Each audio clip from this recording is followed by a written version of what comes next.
जय हिंद दोस्तों। आज आप हमारे साथ पढ़ने वाले हैं वाच्य परिवर्तन। तो जैसा कि हिंदी और संस्कृत दोनों में वाच्य तीन प्रकार के होते हैं। तो तीन कौन कौन से? कर्तृवाच्य, कर्मवाच्य और भाववाच्य। तो आइए सबसे पहले हम इनको हिंदी में बारी बारी समझते हैं, उसके बाद में संस्कृत में भी बारी बारी से समझेंगे और वाच्य परिवर्तन भी करेंगे। दोस्तों, ये जो कर्तृवाच्य नाम है, यहाँ पर लिखा हुआ कर्तृवाच्य, ऐसा वाच्य जिसमें कर्ता प्रधान हो। कर्तृ मतलब कर्ता, जिस वाच्य में कर्ता प्रधान होता है उसको कर्तृवाच्य कहते हैं। दोस्तों, अब कैसे समझेंगे? देखिए, ये वाक्य है राम गांव जाता है। राम गांव जाता है, ये राम पुल्लिंग और एक वचन है, इसलिए क्रिया भी पुल्लिंग एक वचन की लगाई गई है। अब इसी जगह पे होता यदि कि सीता गांव जाती है।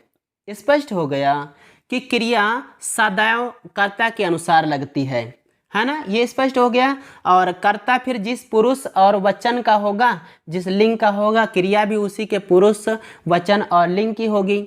जैसे यहाँ पर वाक्य दिया गया है राम गांव जाता है, तो राम पुल्लिंग है और एक वचन है, तो क्रिया भी पुल्लिंग और एक वचन की लगाई गई है। और यदि यहाँ पर दूसरा वाक्य दे दे, जैसे चिड़िया आकाश में उड़ती हैं, चिड़िया आकाश में उड़ती हैं, तो यहाँ पर क्या हुआ? चिड़िया स्त्रीलिंग हो गई और बहुवचन है, तो उड़ती हैं भी स्त्रीलिंग और बहुवचन हो गया। तो स्पष्ट हो गया कि यहाँ पर कर्ता की प्रधानता होती है। आइए इस कर्मवाच्य को देख लें। तो जैसे कर्तृवाच्य में कर्ता की प्रधानता होती है, क्रिया कर्ता के अधीन होती है, यानी क्रिया कर्ता की गुलाम होती है, वैसे ही कर्मवाच्य में कर्म प्रधान होता है। यानी ये जो गांव है, गांव को जाया जाता है ना, तो ये गांव जो है यहाँ पर कर्म है। क्रिया जो है वो कर्म के अधीन होती है, तो मतलब जिस पुरुष, वचन और लिंग का कर्म होगा, उसी के पुरुष, वचन और लिंग की क्रिया भी होती है। यहाँ पर गांव पुल्लिंग है, एक वचन है, इसलिए क्रिया भी पुल्लिंग एक वचन की लगाई गई है ना। अब इसको कैसे स्पष्ट कर लेंगे? और यहाँ पर कर्ता कितने भी हों, इससे क्रिया और कर्म पर कोई प्रभाव नहीं पड़ता है। प्रभाव यदि कर्म पर पड़ेगा तो क्रिया पर पड़ेगा, क्रिया पर पड़ेगा तो कर्म पर पड़ेगा। यानी ये दोनों अन्योन्याश्रित हैं, एक दूसरे पर आश्रित हैं। जैसे हम इसका दूसरे वाक्य से समझ सकते हैं। अब इसको क्या समझें? जैसे राम द्वारा गीता पढ़ी जाती है, वाक्य कौन सा? राम द्वारा गीता पढ़ी जाती है। आपने देखा कि गांव जाया जाता है, गांव पुल्लिंग था तो क्रिया भी पुल्लिंग हो गई। दूसरा वाक्य जो दिए हैं राम द्वारा गीता पढ़ी जाती है, तो गीता वो जो पुस्तक है वो स्त्रीलिंग है, तो उसके साथ में जो क्रिया है वो भी स्त्रीलिंग की लगाई गई है। तो यहाँ पर आपको मालूम हो गया कि कर्मवाच्य में क्रिया कर्म के अधीन होगी, जिस पुरुष, वचन और लिंग का कर्म होगा, उसी के पुरुष, उसी के वचन और उसी के लिंग की क्रिया भी होगी। ठीक है, स्पष्ट हो गया। यहाँ पर कर्ता का कोई प्रभाव इन दोनों पर नहीं पड़ता है। आगे बढ़े, भाववाच्य। अब इससे स्पष्ट है कि जहाँ पर कर्म नहीं होगा, जहाँ पर कोई काम नहीं होगा, तो वहाँ पर भाव ही भाव बचेगा। तो यहाँ पर कर्ता होता है और क्रिया होती है। कर्ता और क्रिया, क्रिया सदैव एक वचन की लगाई जाती है। किस वचन की लगाई जाती है दोस्तों? एक वचन की लगाई जाती है। आइए हम इसको समझ लेते हैं। दोस्तों, दूसरी बात हम यहाँ पे समझेंगे, जिस वाच्य में कर्म होता है वो वाक्य सकर्मक कहलाता है। यहाँ पर राम गांव जाता है, गांव यहाँ पर कर्म है, इसलिए यह वाक्य सकर्मक है। यहाँ पर गांव कर्म है ना दोस्तों? यहाँ पर गांव कर्म है, तो इस प्रकार से यह वाक्य सकर्मक हो गया। लेकिन पीछे वाला जो भाववाच्य है, इसका जो वाक्य है राम द्वारा जाया जाता है, यहाँ पर कर्ता है और क्रिया है, कर्म का अभाव है, अतः यह अकर्मक वाक्य है। अकर्मक वाक्य यहाँ भी दिया गया है, राम जाता है, तो राम कर्ता हो गया और जाता है क्रिया हो गई, कर्म नहीं है। तो इस प्रकार से ये कैसा वाक्य हुआ? अकर्मक वाक्य हुआ। ये भी बात स्पष्ट हो गई। आइए हम देखते हैं इनका वाच्य परिवर्तन किससे किसमें करेंगे, उसके बाद में संस्कृत में देखेंगे। दोस्तों, जब कर्तृवाच्य का जो कर्म होता है, यानी जब कोई सकर्मक वाक्य होता है, उसको हम कर्मवाच्य में ले जाते हैं। और जो कर्मवाच्य का वाक्य होता है उसको हम कर्तृवाच्य में लाते हैं। इस प्रकार से वाच्य परिवर्तन करते हैं। दूसरी बात, जब ये वाला वाक्य होता है यानी कर्तृवाच्य होता है, इसमें कर्म नहीं होता है यानी अकर्मक क्रिया हो जाती है। जैसे राम जाता है तो जाना एक कर्म नहीं है कोई, और दूसरी चीज़ यहाँ पे कर्म है भी नहीं, है ना। तो ये अकर्मक वाक्य हो गया। इसका वाच्य परिवर्तन सीधे भाववाच्य में करते हैं, यानी ये हो जाएगा भाववाच्य में राम जाता है कर राम द्वारा जाया जाता है, राम द्वारा जाया जाता है। अब जब इस वाक्य का भाववाच्य में ले जाएंगे, इस वाक्य को भाववाच्य में ले जाएंगे, तो भाववाच्य को जो राम द्वारा जाया जाता उसको कर्तृवाच्य में लाएंगे तो हो जाएगा राम जाता है। स्पष्ट हो गया दोस्तों। अब आइए हम संस्कृत में समझते हैं। ये दोस्तों यहाँ पर देखते हैं कि यहाँ पर बताया गया है कि जो कर्ता होता है कर्तृवाच्य को, उसमें प्रथमा विभक्ति लगती है, तो यहाँ प्रथमा विभक्ति का प्रयोग कर लेंगे राम में। दूसरी बात, राम अकेला है तो एक वचन, तो यानी यहाँ पर रूप लिख लेंगे राम का प्रथमा विभक्ति एक वचन, तो ये हो जाएगा रामः। क्या हो गया? रामा हो गया।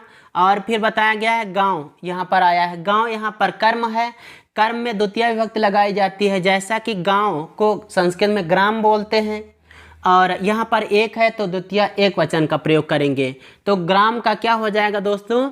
ग्रामम हो जाएगा। क्या हो जाएगा? ग्रामम। ठीक है। फिर इसके बाद में जो क्रिया है परस्मैपदी बताया गया, और ये तो पहले से ही बताया जा चुका है कि ये जो क्रिया होती है कर्तृवाच्य की कर्ता के अधीन होती है। यह प्रथम पुरुष एक वचन का कर्ता है, तो ये क्रिया भी प्रथम पुरुष एक वचन परस्मैपदी हो जाएगी। दोस्तों ये वाली क्रियाएं पढ़ी जाती हैं, पठत पठता पठन्ति, और गच्छत गच्छता गच्छन्ति, और सृडोत सृडता सृणवन्ति, ये सब परस्मैपदी क्रियाएं होती हैं। आत्मनेपदी क्रियाएं भी अभी बताएंगे। तो दोस्तों ये जो क्रियाएं आई हैं ये परस्मैपदी हैं, और यहाँ पर ये प्रथम पुरुष एक वचन करता है, तो यहाँ पर क्रिया भी प्रथम पुरुष एक वचन के लगा लेंगे, तो यहाँ पर क्या हो जाएगी दोस्तों? ये हो जाएगी गच्छति, गच्छति। तो ये वाक्य हो गया रामः ग्रामम गच्छति। आइए इधर बढ़ते हैं। दोस्तों यहाँ पर बताया गया है कि कर्मवाच्य का जो कर्ता होता है उसमें तृतीया विभक्ति लगाई जाती है, तो ये कर्ता हो गया राम द्वारा, इसमें तृतीया लगा लेंगे। चलो ओके।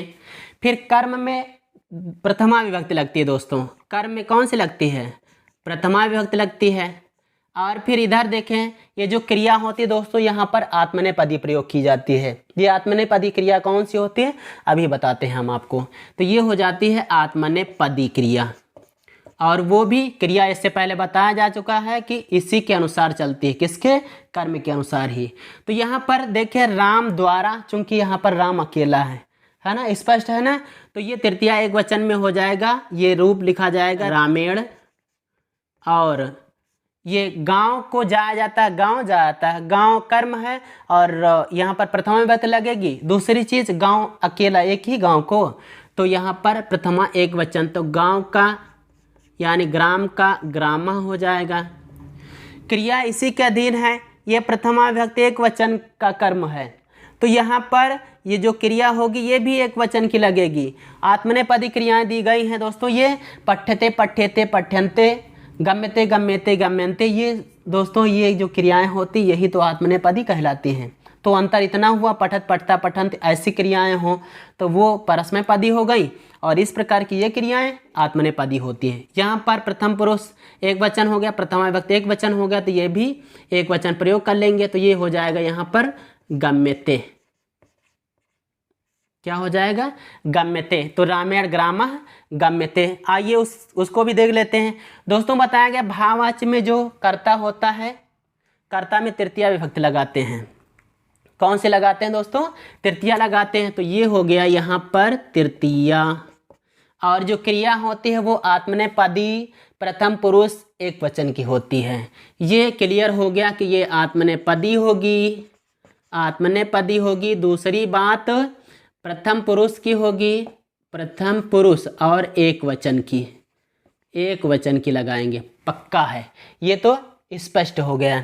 तो आइए इसको भी लिख लेते हैं, क्योंकि यहाँ पर राम अकेला है, इस और तृतीया विभक्ति का लिखेंगे तो राम का रूप तृतीया का एक वचन बनेगा रामेण, और वो क्रिया हो जाएगी यही वाली, क्योंकि आत्मनेपदी प्रथम पुरुष एक वचन में गम्यते गम्यते गम्यन्ते बन जाते हैं, तो ये हो जाएगा गम्यते। क्या हो गया? गम्यते हो गया। आइए इसको भी देख लेते हैं दोस्तों। राम जाता है, तो ये क्या हो जाएगा? इसके कर्ता में यानी कर्तृवाचक कर्ता में प्रथमा विभक्ति होगी। यहाँ पर अकेला है तो एक वचन, तो राम का हो जाएगा रामः। और क्रिया इसी के अधीन हो जाएगी। ये एक वचन का है तो ये भी एक वचन की लग जाएगी, तो ये हो जाएगा गच्छति। क्या हो जाएगा? गच्छति हो जाएगा। आइए हम कुछ उदाहरणों की मदद से हम यहाँ पर वाच्य परिवर्तन भी कर देते हैं, जिससे कि आप लोगों को समझना भी और आसान हो जाएगा। दोस्तों आज तक किसी ने इतना डीपली नहीं बताया होगा जहाँ कहीं मध्यम पुरुष या उत्तम पुरुष के कर्ता, मध्यम पुरुष और उत्तम पुरुष की क्रियाएं हों, ऐसे वाक्यों को आपने कभी परिवर्तन होते हुए किसी वीडियो में शायद देखा हो। लेकिन हम आपको डीपली बताने वाले हैं और बताएंगे भी, समझाएंगे और समझ में भी आएगा। और समझ में आया तो भाई लाइक भी करना और दोस्तों को शेयर करना, और यदि आप हमारे चैनल पर नए हैं तो सब्सक्राइब भी कर लेना। तो आइए दोस्तों देखते हैं। यहाँ पर दिया गया है बालका पुस्तकम पठति। अब यहाँ पर देख रहे हैं आपकी बालकः विसर्गारः, इससे तो आपको अंदाजा लग गया कि ये कर्तृवाच्य हो सकता है। मतलब अभी संदेह हो तो अभी देख लें। पठत क्रिया आ गई, और पठत क्रिया यानी पठत पठता पठन्ति गच्छत गच्छता गच्छन्त सृडो सृडोता सृडवन्ति, ऐसी जहाँ पर क्रियाएं आ जाती हैं वो कर्तृवाच्य ही होता है। तो कर्तृवाच्य में किसकी प्रधानता होती है? कर्ता की होती है, यानी क्रिया कर्ता के अनुसार लगती है। तो क्या हो जाएगा भाई? यहाँ पर बालक प्रथमा विभक्ति एक वचन का है, इसको हम किस में लेकर जाएंगे? इस कर्तृवाच्य को इसमें ले जाते हैं, कर्मवाच्य में ले जाते हैं, जिसमें कर्म होता है। इसमें कर्म है ही साथ में, तो इस बालका का जो प्रथमा विभक्ति एक वचन है कर्मवाच्य में जाएगा तो तृतीया विभक्ति एक वचन हो जाएगा। तो यहाँ पर बालका का वहाँ पे लिखेंगे बालकेन। क्या हो जाएगा दोस्तों? बालकेन हो जाएगा। ओके। और फिर पुस्तकम, ये यहाँ पर द्वितीय विभक्ति एक वचन का प्रयोग किया गया और वहाँ पर प्रथमा विभक्ति एक वचन का प्रयोग करेंगे कर्मवाच्य में, तो पुस्तक का हो जाएगा पुस्तकम। अब आप कह रहे होंगे कि यहाँ पर आपने बदला क्या? दोस्तों ये जो पुस्तकम शब्द है हिंदी में तो इसको पुल्लिंग स्त्रीलिंग ऐसा मानते हो, लेकिन संस्कृत में क्या होता है? पुस्तक शब्द नपुंसकलिंग माना जाता है। तो जो पुस्तकम रूप है ये प्रथमा विभक्ति और द्वितीय विभक्ति दोनों में एक ही बनता है। तो जैसा कि यहाँ पर अगर पूछ ले कि इस वाक्य में, इसको पूरा कर लेते फिर बताते हैं। ये पठत क्रिया हो गई, एक वचन की थी इसके अनुसार, लेकिन यहाँ पर क्रिया लगाई जाएगी जो पठते वो इसके अनुसार लगाई जाएगी एक वचन की, क्योंकि पुस्तक एक है। तो पुस्तकम पठते, ये हो जाएगा पठते, है ना दोस्तों? ये हो गया पठते। आइए हम इसको समझ लेते हैं। कहा गया है इसको दूसरे वाले को सह गृहम गच्छति, ये कौन सा वाच्य है? कर्तृवाच्य है, चूंकि स्पष्ट है कि सा इधर है इधर गच्छति है ना। अब इसको भाव कर्मवाच्य में ले जाएंगे तो क्या हो जाएगा? सह प्रथमा विभक्ति एक वचन है, ये तृतीय विभक्ति एक वचन हो जाएगा। सह का हो जाएगा तेन, सह का हो जाएगा तेन। ग्रहम शब्द जो है ये नपुंसक लिंग का है दोस्तों, तो इसका ग्रहम का ग्रहम रहेगा। लेकिन यदि आपसे पूछा जाए कि ये जो ग्रहम है ये किस विभक्ति का है, तो यहाँ पर आप बताएंगे प्रथमा विभक्ति का है। किस वचन का है? तो एक ही वचन का है। ये गच्छति का गम्यते हो जाएगा, गच्छति का हो जाएगा दोस्तों गम्यते। अच्छा, तो यहाँ पर आप कैसे बता सकेंगे? चूंकि ऐसे गम्यते गम्यते गम्यन्ते मिल जाएगा और बीच में कर्म होगा, तो वहाँ पर आप स्पष्ट कर लेना कि वो जो रूप होगा वो प्रथमा एक वचन का ही होगा। भले ही ये नपुंसकलिंग शब्द है, इसलिए प्रथमा और द्वितीय विभक्ति में एक ही जैसा रूप होता है। अगला है सुधा जलम पिबत, ये कर्तृवाच्य है। सुधा प्रथमा विभक्ति एक वचन है, इसको तृतीया में ले जाएंगे कर्मवाच्य में, तो ये सुधा का सुधया हो जाएगा दोस्तों, सुधा का हो जाएगा सुधया। और ये जो जल है, जल भी नपुंसकलिंग शब्द है, इसका प्रथमा और द्वितीय वचन में भी वही रूप बनता है। तो यहाँ पर जल का हो जाएगा जलम, यानी कहेंगे प्रथमा विभक्ति एक वचन का रूप हो गया, है ना। और पिबत का हो जाएगा पीयते, क्या हो जाएगा दोस्तों? पीयते हो जाएगा। ये क्रिया किसके अधीन है? जल के अधीन है। यहाँ पर ये गम्यते क्रिया किसके अधीन है? ग्रहम के अधीन है, यानी कर्म के अधीन है इसके। फिर है भक्तेन गीता श्रूयते, ये कैसा वाच्य है दोस्तों? ये वाच्य है कर्मवाच्य। अब इसको किस में ले जाना है? कर्तृवाच्य में ले जाना। क्यों? क्योंकि यहाँ पर कर्म भी है ना दोस्तों। तो जहाँ पर प्रथमा से तृतीया में ले जाते थे, अब तृतीया से प्रथमा में ले आएंगे, तो भक्ता, भक्तेन का भक्ता हो जाएगा प्रथमा विभक्ति में, तो ये हो जाएगा भक्ता।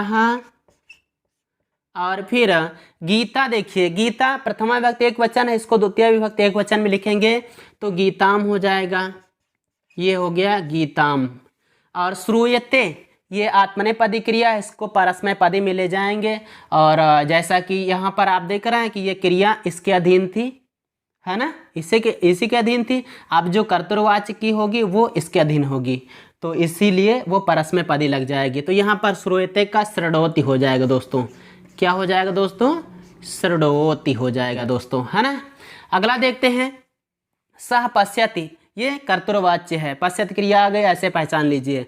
अब इसमें कर्म नहीं है तो इसको किस में ले जाएंगे? भाववाच्य में ले जाएंगे।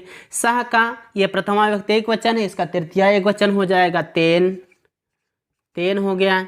पश्यति ये परस्मैपदी क्रिया है, इसको आत्मनेपदी क्रिया एक वचन में लिखेंगे तो पश्यति का हो जाएगा दोस्तों दृश्यते। अब आप में से कोई सोच रहा होगा कि यहाँ पे पश्यते क्यों नहीं हुआ?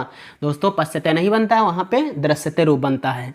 अगला देखते हैं सा गायत, ये भी कर्तृवाच्य है, गायत शब्द आ गए, इससे ये क्रिया आ गई, ऐसे पहचान लीजिए।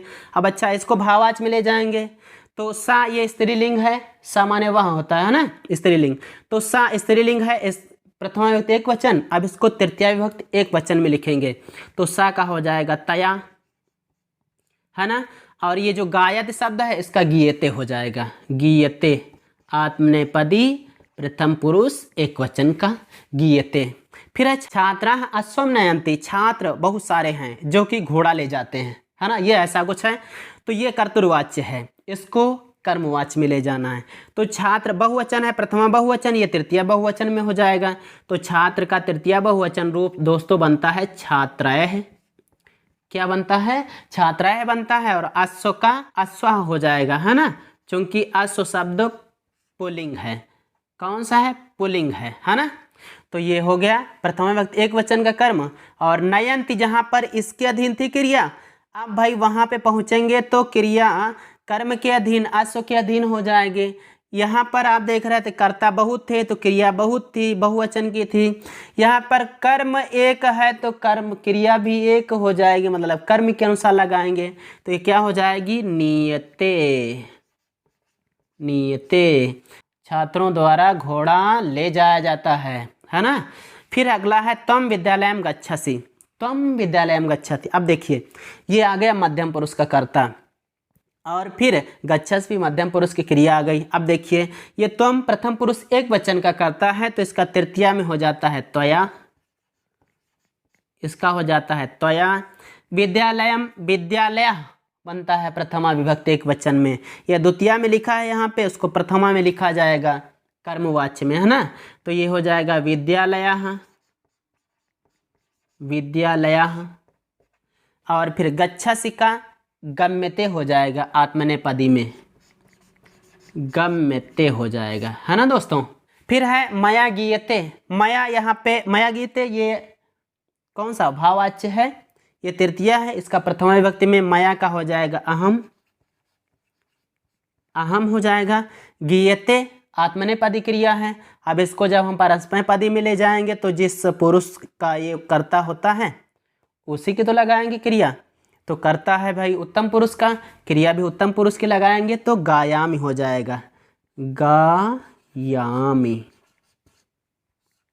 अहम गायामी। फिर मया गीतम गीयते, भाई यहाँ पे कर्म आ गया, बस इतना ही तो अंतर है। तो ये कर्मवाच्य है, कर्तृवाच्य में ले जाएंगे। ये तृतीया है, प्रथमा में क्या हो जाएगा? अहम हो जाएगा। अभी ऊपर आपने देखा मया का अहम हो गया था, है ना। फिर गीतम का गीतम ही रहेगा, गीतम का गीतम हो जाएगा रहेगा, है ना, क्योंकि नपुंसकलिंग शब्द हो जाएगा और है ही। फिर गीयते है, गीयते आत्मनेपदी है, इसको परस्मैपदी में बदलेंगे। और दूसरी चीज़ ये उत्तम पुरुष एक वचन करता है तो इसके जो क्रिया होगी वो भी उत्तम पुरुष एक वचन की हो जाएगी। तो क्या हो जाएगा? गायामी, अहम गीतम गायामी। तो जैसा कि दोस्तों हम आशा करते हैं आप लोगों की ये समझ में आया होगा। तो आइए दोस्तों चलते हैं। जय हिंद।